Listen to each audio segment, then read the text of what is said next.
Vamos então ter aqui uma visão geral das aplicações que foram feitas para o servidor e para o cliente, ok?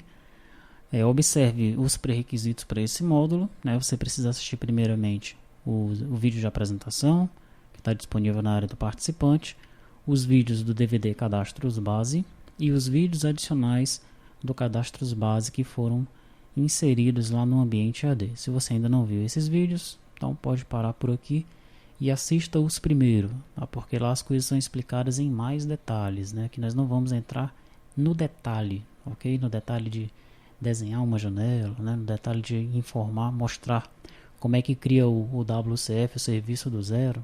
Não vamos apresentar esses detalhes não, tá? Primeiro você tem que assistir esses vídeos aí de pré-requisito. Dito isso, então vamos apresentar aqui o nosso projeto do servidor. Tá? Aqui no servidor eu tenho o meu serviço, né? O meu serviço ele já está configurado para publicar no IIS local. As referências que eu incluo são aquelas que eu mostrei que estão na pasta libs.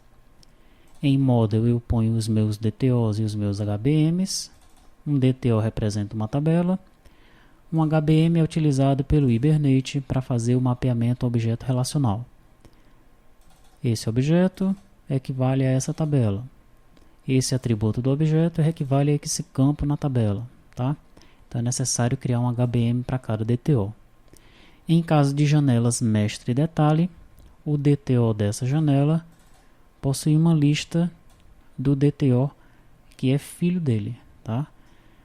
Nesses casos aí, nós inserimos a lista apenas no DTO, no HBM não. E por que isso?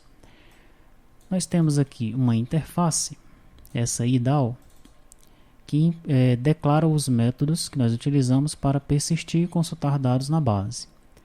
Daí eu tenho um DAO genérico, esse NHibernate DAO, que implementa esses métodos aqui. Tá? No entanto, esse DAO genérico ele não trabalha com listas. Eu não quero que o Hibernate trabalhe com as minhas listas, eu quero lidar com elas eu mesmo. Ok? Para isso, quando eu tenho janelas mestre e detalhe, como é o caso dessa que eu acabei de apresentar aqui, a folha INSS, né, eu crio um DAO específico para ela. Tá? Esse DAO, então, ele vai implementar aí os métodos do NHibernate DAO, né? Só que nesses métodos aqui eu vou trabalhar as minhas listas explicitamente, não vou deixar isso aí a cargo do Hibernate. Depois então que eu configuro os meus DTOs, eu tenho essa interface onde eu declaro os meus métodos, ok? Para cada uma das minhas tabelas ou das janelas que eu estou criando, né?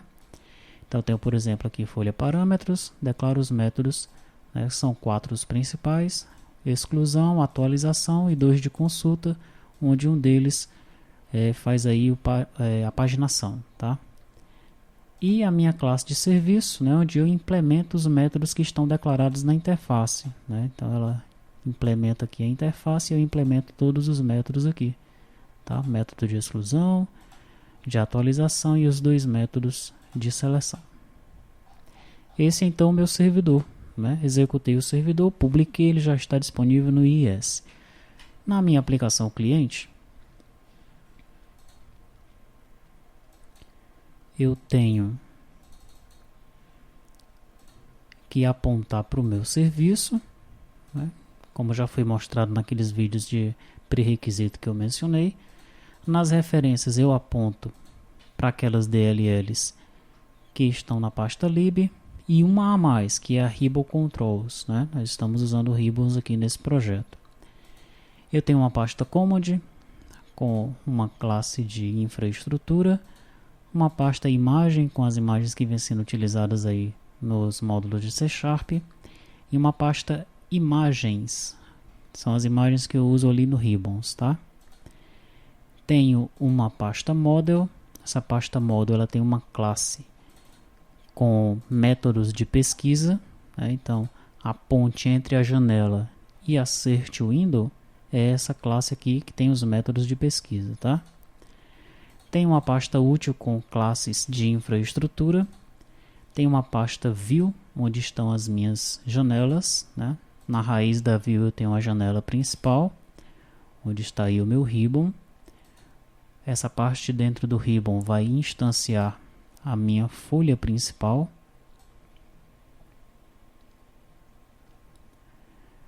Folha principal, aqui ó, folha principal.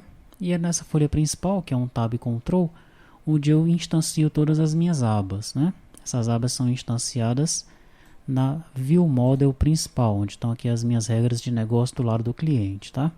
Então eu tenho uma folha view model aqui, ó, onde eu crio todas as minhas abas. Elas são criadas todas ao mesmo tempo, aparecem todas de uma vez para o usuário, e nós vamos mudar isso aqui, né? Quando nós fizermos lá o controle de acesso, a janela de login, nós vamos fazer com que as abas sejam criadas de forma dinâmica, tá certo? Bom, depois então que eu desenho as minhas janelas, eu crio uma view model para cada janela, né? E tenho aqui essas classes de infraestrutura, a view model e a view model base. Essa então a minha aplicação no lado do cliente, tá? A partir de então nós vamos começar a analisar a implementação de cada uma das janelas.